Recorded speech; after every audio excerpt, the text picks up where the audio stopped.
talk to you about stars. The universe is lit up, and the primary source of that light is starlight. So there's a lot of interesting things to talk about with respect to stars. There's different types of stars. Stars evolve over time. Stars get created. Some have a very dramatic ending. But I thought that before we get into the different types of stars and the evolution, let's just talk about some of the basic phenomena that causes a star. What makes a star happen in the first place? Where does the energy from a star come from? What keeps a star from exploding or collapsing on itself? Why do stars stay stable for billions of years? Typically, not always. So let's proceed with that. What I'm going to actually do is show you a couple of slides and narrate over those. Hopefully that'll be a good format. Again, thank you. Appreciate people who subscribed. I really enjoy the questions. I enjoy answering your questions. My goal here is to expose some of this great knowledge to you and to get maybe clarify some of those questions that you've had nagging in your mind about certain things. I'm here to kind of tie cosmic loose ends, so to speak. So thank you, and let me proceed onward from here. I need to put let us now address what really is going inside a star. What is a star to begin with? So let's just focus on that for a moment, and then we'll get into how actually stars operate, and I think you'll find it interesting. Well, what is a star?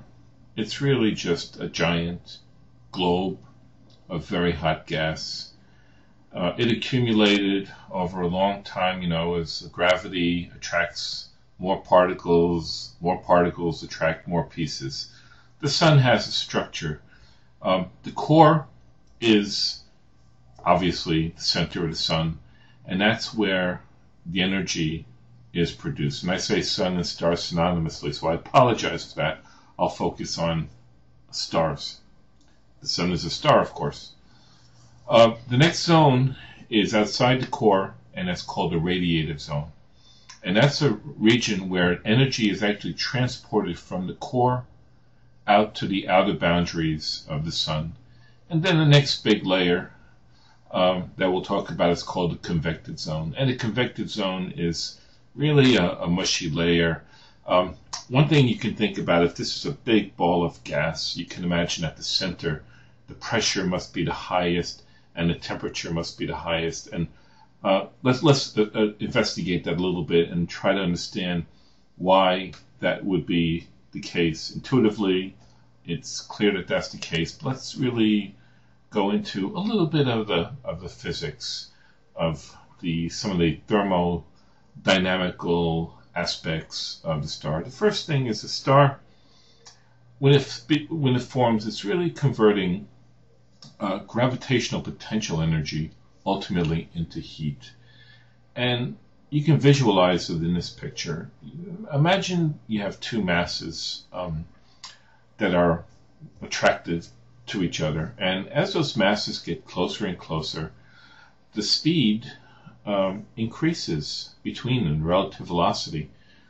Why is that? Well, what's happening is the potential energy of gravity is being converted into kinetic energy.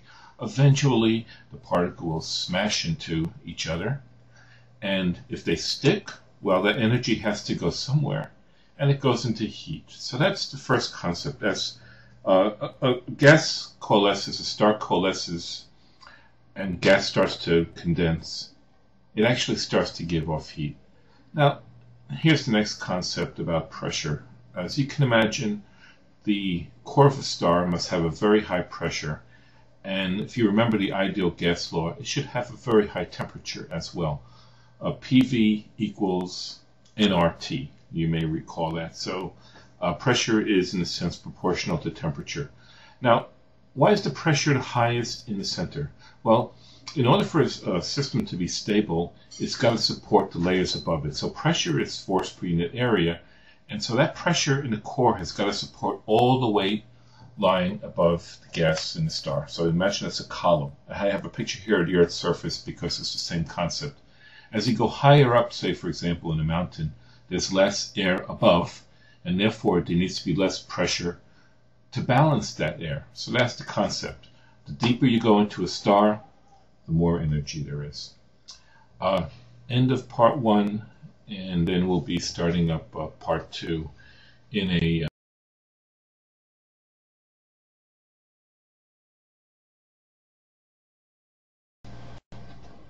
well, I'm glad you made it to part 2. Welcome again. What I now want to talk about is what's going on in the core of the star. Up to this point, the star is a big ball of gas. You understand why the pressure and temperature is high in the center of the star. You understand some of the zones of the star. Now let's really get into what is causing a star to glow. And it became obvious in the 1930s what was going on with the advent of nuclear energy.